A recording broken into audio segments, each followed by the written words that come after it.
Next topic is catalysis. The term catalysis was introduced by Berzelius. The term catalysis was introduced by Berzelius. What is the definition of catalyst? The substance which alters the rate of chemical reaction. Catalyst is the substance which alters the rate of chemical reaction. So these are the important characteristics of catalyst. First one, the catalyst does not initiate reaction. Catalyst does not initiate reaction. The catalyst can increase the rate of reaction. The catalyst can increase the rate of reaction. The catalyst remains chemically unaffected. Chemically unaffected during the reaction. Catalyst cannot be consumed in the reaction. Catalyst cannot be consumed in the reaction. Next one. Catalyst does not affect the position of equilibrium. Please observe this point. This is important. Catalyst does not affect the position of equilibrium. But in the presence of catalyst, equilibrium was attained quickly. Catalyst does not affect the position of equilibrium, but equilibrium was attained quickly.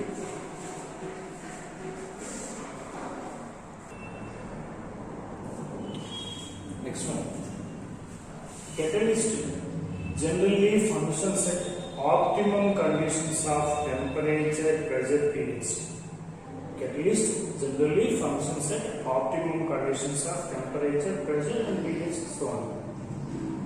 A finely divided catalyst is more effective because it has more surface area. Finely divided catalyst is more effective because it has more surface area. Next one. What is the meaning of promoter? Promoter is the substance which increases the activity of catalyst. Promoter is the substance which increases the activity of catalyst. Here these examples are important. If we consider the Haber's process, in a Haber's process, iron can act as catalyst. Molybdenum can act as a promoter for iron catalyst. In Haber's synthesis, we can prepare ammonia from nitrogen and hydrogen. So here we can consider iron as catalyst. For iron catalyst, molybdenum can act as promoter. Suppose if we consider the preparation of methanol from water gas. Observe the second equation. Preparation of methanol from water gas. Here ZnO is catalyst. For ZnO catalyst, Cr2O3 can act as promoter. Once again, in the preparation of methanol from water gas, where ZnO is catalyst, for ZnO, Cr2O3 can act as promoter. Next one, catalytic poison. The substance which decreases the activity of catalyst. The substance which decreases the activity of catalyst is called as catalytic poison.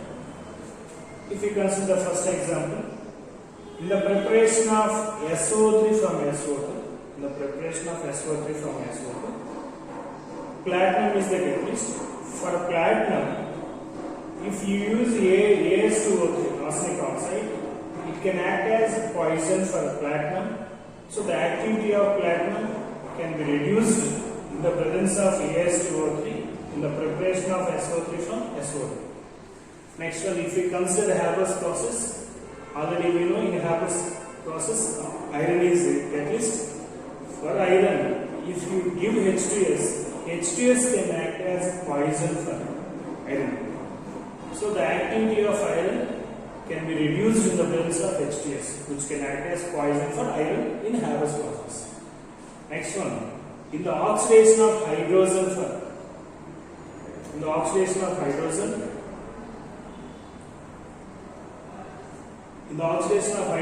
platinum can act as catalyst. For a platinum, carbon monoxide can act as poison. In the oxidation of hydrogen, where platinum can act as catalyst, carbon monoxide can be used as catalytic poison. Next one, the action of catalyst is always specific. That means if catalyst changes means products also changes. If catalyst changes means products also changes. Let us see these three examples, okay, which are useful in organic chemistry also. So in the first one, copper is used. Okay, in the presence of copper, aldehyde is formed. So in the presence of ZnO2, methanol is formed. In the presence of nickel, methane is formed. Methane and water is formed. So the reactions, the reagents are same in all these cases. CO and H2. If catalyst changes, the products also changes.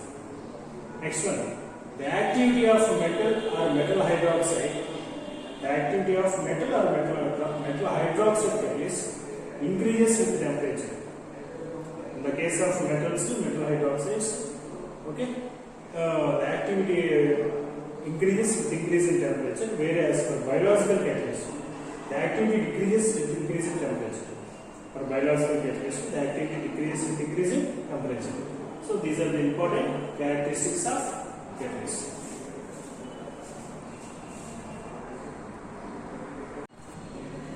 Next one, types of catalysis.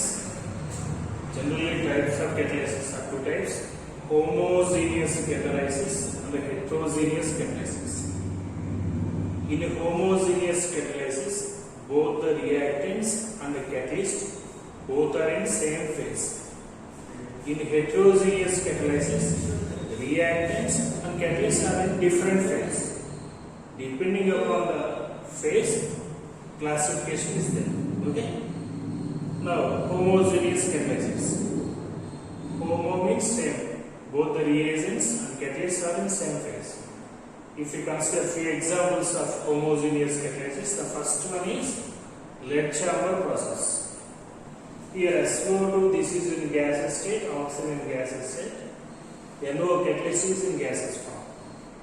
So SO2 and O2 combines together in the presence of NO, gives rise to SO3. All are gases. Okay. The second one, oxidation of carbon monoxide into CO2 in the presence of NO. So here CO, carbon monoxide in gas phase, oxygen is in gas phase, NO also in gas phase. So reagents and catalysts are in gas phase. Next one, hydrolysis of ester into carboxylic acid and alcohol in the presence of mineral acid. So this is ethyl acetate, this is water, this is acid. Okay, all are in liquid phase, aqueous, liquid, aqueous. So this is also an example of homogeneous catalysis. Ethyl acetate and water, acid gives rise to acetic acid and ethanol. Okay. Next one, hydrolysis of sucrose into glucose and fructose in the presence of mineral acid. So similar to like third one.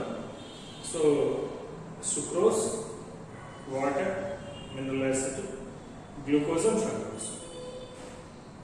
So all these examples are related to homogeneous catalysis. Homogeneous catalysis, both the reagents and catalysts are present in the same phase.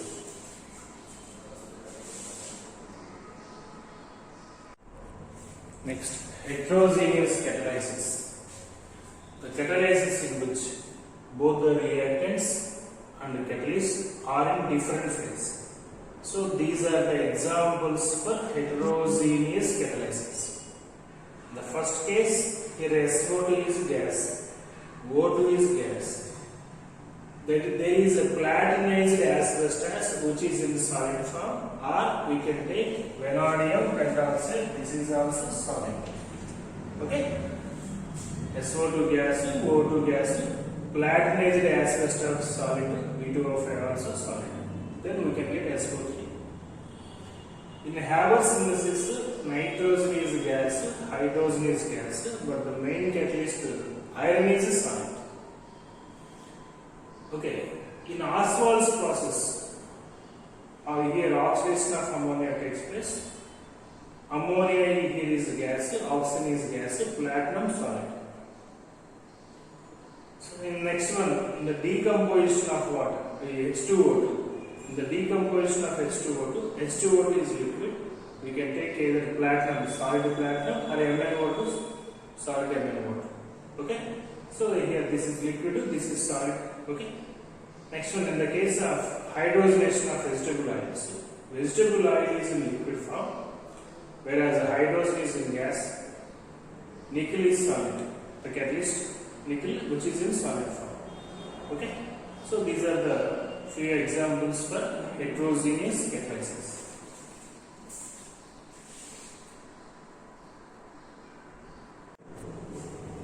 Next topic is theories of catalysis. Theories of catalysis. The first theory is intermediate compound formation theory. Intermediate compound formation theory. This is suitable for homogeneous catalysis. This is suitable for homogeneous catalysis. In this theory, the catalyst first combines with one or more reactants to give intermediate compound. The catalyst combines with either one or more reactants to give intermediate compound. That intermediate compound decomposes to give products.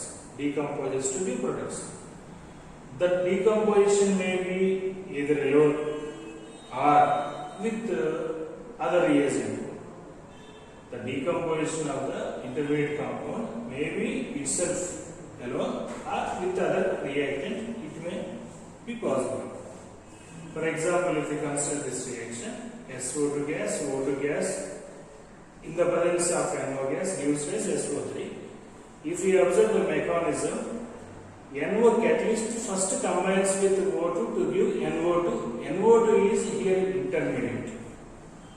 In the second step, NO2 combines with SO2 to give SO3 the final product and NO catalyst. First, the NO catalyst combines with the oxygen to give NO2. That NO2 is an intermediate compound. It interacts with SO2 to give SO3.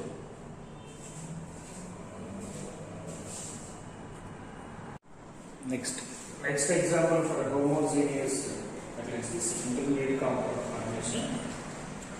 In this one, CO combines with O2 in the presence of NO, gives rise to more CO2. Okay. Here the NO is the catalyst. NO first combines with O2 to give NO2. NO2 is the intermediate compound, like the previous example. Again, this NO2, this intermediate compound combines with CO reagent to give CO2 and NO as catalyst. Okay. NO is the catalyst. O2 is the one of the reagent. NO2 is the intermediate. That intermediate again combines with CO, then another reagent to give CO2 is the final product and the NO catalyst. So this is the third example. Ethanol in the presence of sulfuric acid 140 degrees centigrade. Okay, diethyl ether and water. So in the first step, sulfuric acid, the catalyst can interact with 1 mole of ethanol to give ethyl hydrogen sulfate. Ethyl hydrogen sulfate is the intermediate here. Again, this ethyl hydrogen sulfate interacts with the second molecule of ethanol to give ether. Ether is the product along with sulfuric acid catalyst. Okay, this is used in organic also. Okay, revisions.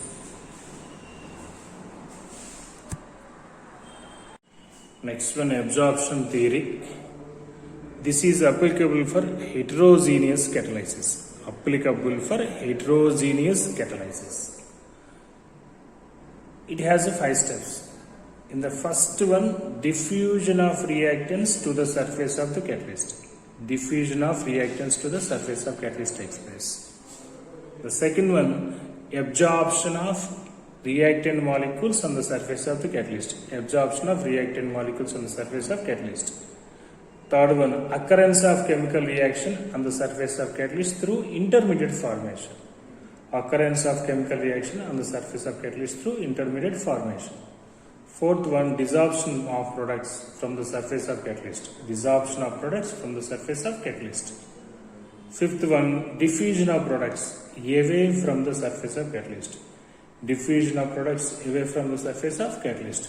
Once again, first one, diffusion of reactants to the surface of catalyst. Second one, absorption of reactant molecules on the surface of catalyst. Third one, occurrence of chemical reaction on the surface of catalyst through intermediate formation.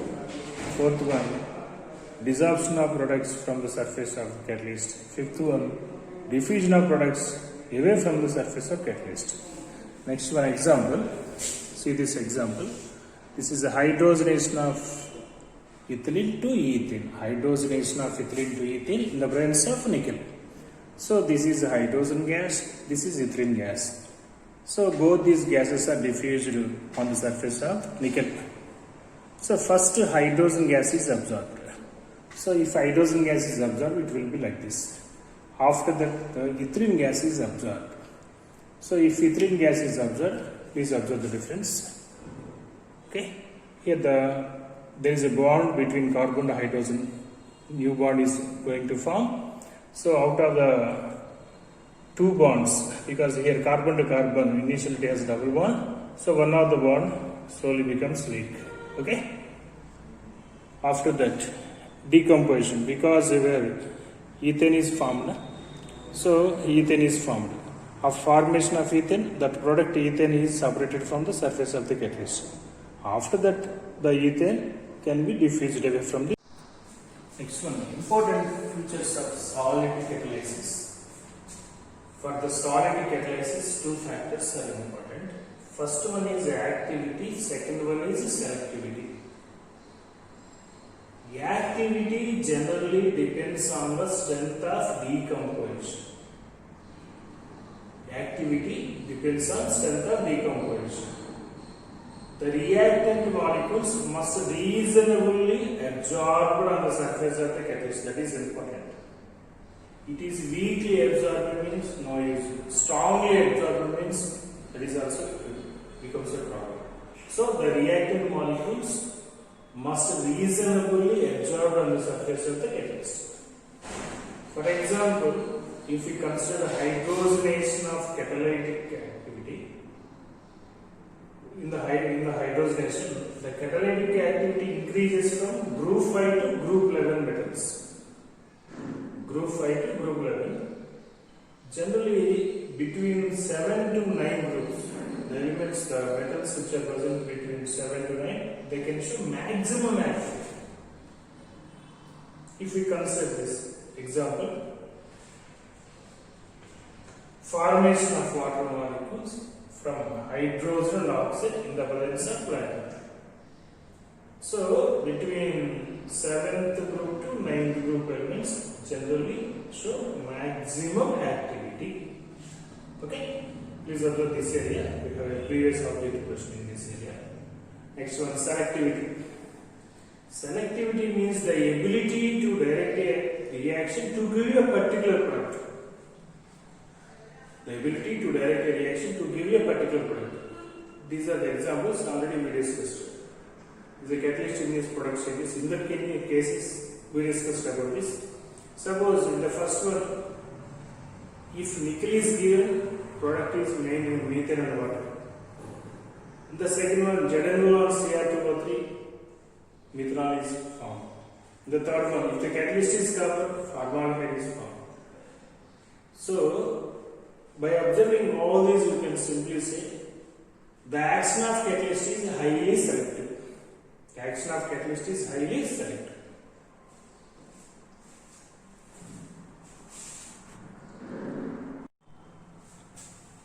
Next one, autocatalysis. Autocatalysis.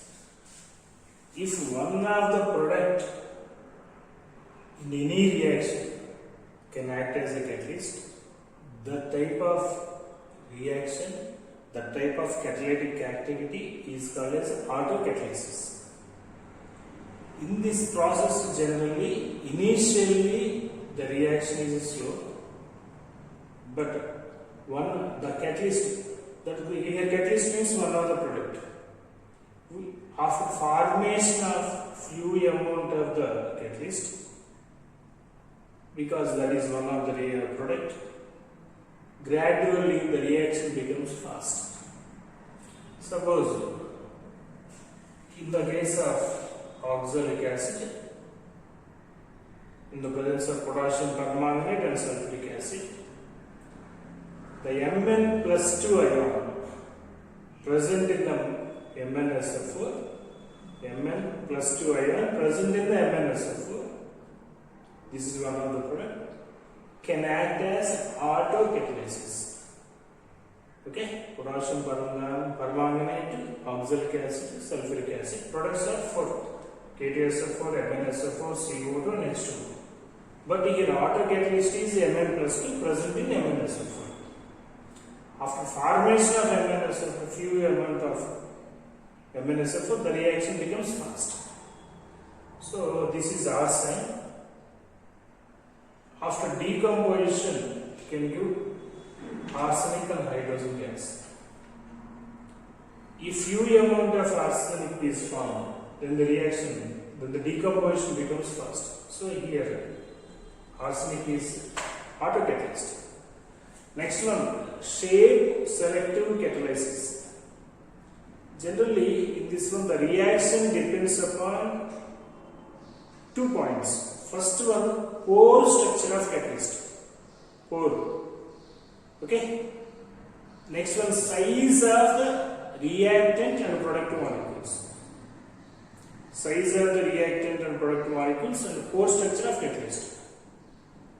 This type of catalysis is called as shape selective catalysis. Shape selective catalysis. For example, if you consider zeolites, because of honeycomb-like structure, they can act, they can show shape selective catalysis. Another one is aluminosilicates. They have 3D network with ALO, aluminum oxide silicon framework. They have 3D network with aluminum oxide silicon framework. Zeolites are useful in cracking of hydrocarbons and isomerization. Observe, zeolites are useful in cracking of hydrocarbons and isomerization. For example, if you consider ZSM 5 is an example for zeolite. This is useful to convert alcohols into gasoline directly. It converts alcohols into gasoline directly. Okay.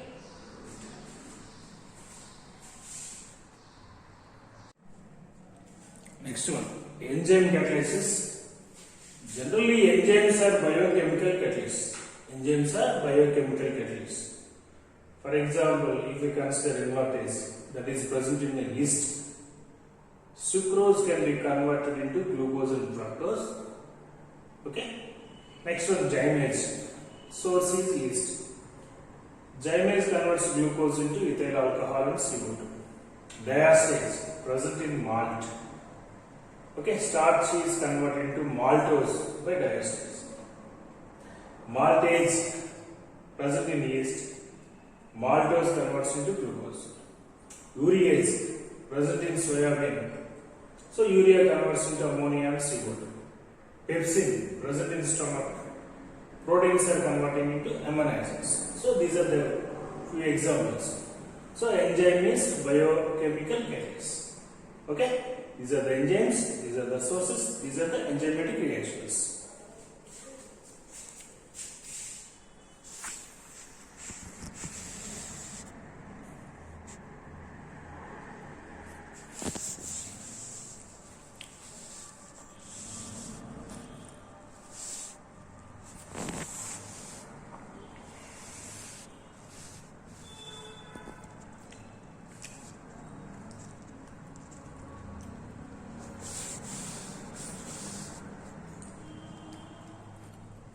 Next one, characteristics of enzymes.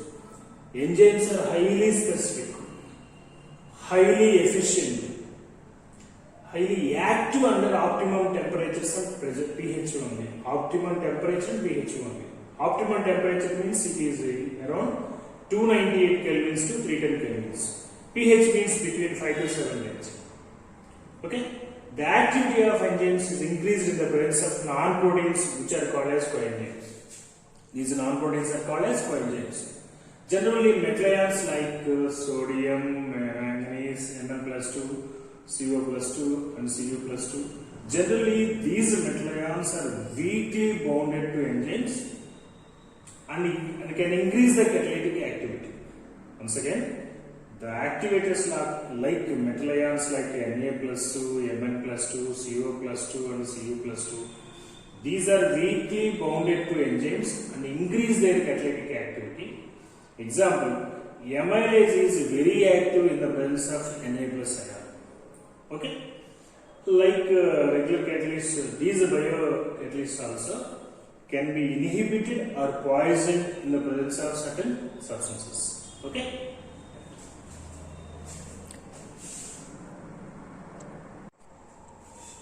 Next one, mechanism of enzyme catalysis. Generally, cavities are present on the surface of colloidal particles of enzymes. Cavities are present on the surface of colloidal particles of enzymes. These cavities have special shape. Every enzyme has its own type of shape, and they have active groups like NH2, COOH, SHOOH. Along with a different shape, each one separate shape, and they have active groups like these groups. These active centers, these are the active centers on the surface of the enzymes. Okay, these can act as the active centers on the surface of the enzymes. Okay, next one, the molecules of substrate, that means reagent, which have complementary shape fit into these cavities like key and lock. The molecules of substrate, that means reagent, which have complementary shape fit into these cavities like key and lock. In the presence of active groups, activated complex is found. That activated complex decomposes to give products. Simple. Here enzyme plus substrate gives rise enzyme substrate complex, which decomposes to enzyme plus product.